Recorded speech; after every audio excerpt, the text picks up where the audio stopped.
ዛሬ ግን በጣም በሚገርመው ሁኔታ እኔ አምላኬን ማመሰግነው ነገር ቢኖር አባቴ ተገኝቷል። አባቴ ሲገኝ ደግሞ በህይወት እንዳለ ነው የተሰማኝ።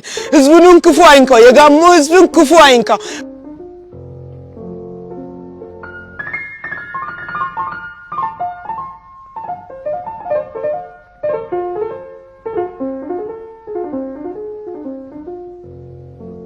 ተመልካቾቻችን እንግዲህ አንዲት ትንሽ ታጠገባችን ትገኛለች። አስክሬኑ እንግዲህ ዛሬ በአምስተኛ ቀኑ ነው የአባቷ አስክሬን የተገኘውና ምን አይነት ስሜት እንዳለው በቃ ዛሬ እግዚአብሔር ይመስገን ደግሞ ጠፍቶ ቅር አላለም። እግዚአብሔር በአምስተኛ ቀኑ አባታችን በመገኘቱ ደግሞ በጣም ደስታ ተሰምቶኛል።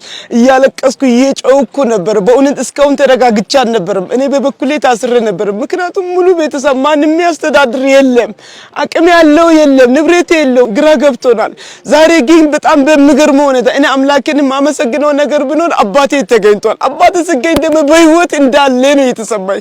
ህዝቡን ክፉ አይንካው፣ የጋሞ ህዝብን ክፉ አይንካው። ከአባቴ ጋር ውጭ ነው ከዛ ሀገር ከጨንቻ ይመጣል ከተለያየ ሀገር መጥቶ ለአባቴ ብዙ የጣሩት የለፉት አለ። ምክንያቱም ለመልካም ሰው መልካም እናርግ፣ እሱ ከሞተኛ አንቀርም በሚለው ቤታችሁ እዚህ ነበር።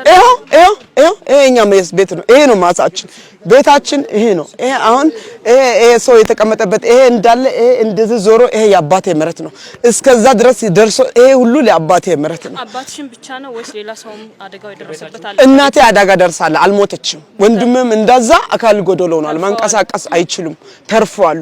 አንድም ደግሞ እግዚአብሔር እኔ አላቅም፣ የአባቴ ነገር በጣም ይለይ ነበር። ቤተሰቡ በሱ በኩል ነው ያለቀው፣ ህዝቡ በለሱ ብሎ ነው ያለቀው።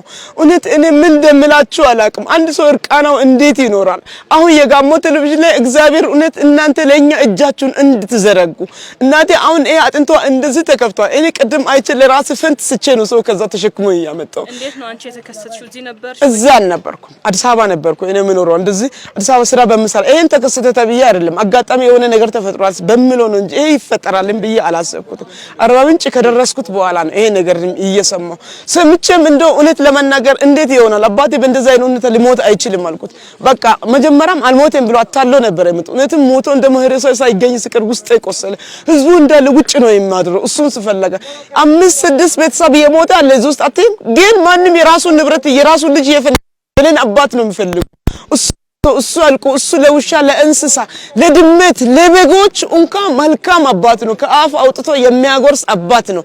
ሀላቃ ራስ ሳይገኝ ምንም ማድረግ አንችልም በሚለው ህዝቡ ተባብሯል። የጋሞ ህዝብን ክፉ አይድረስ፣ እናንተንም ክፉ አይድረሳችሁ።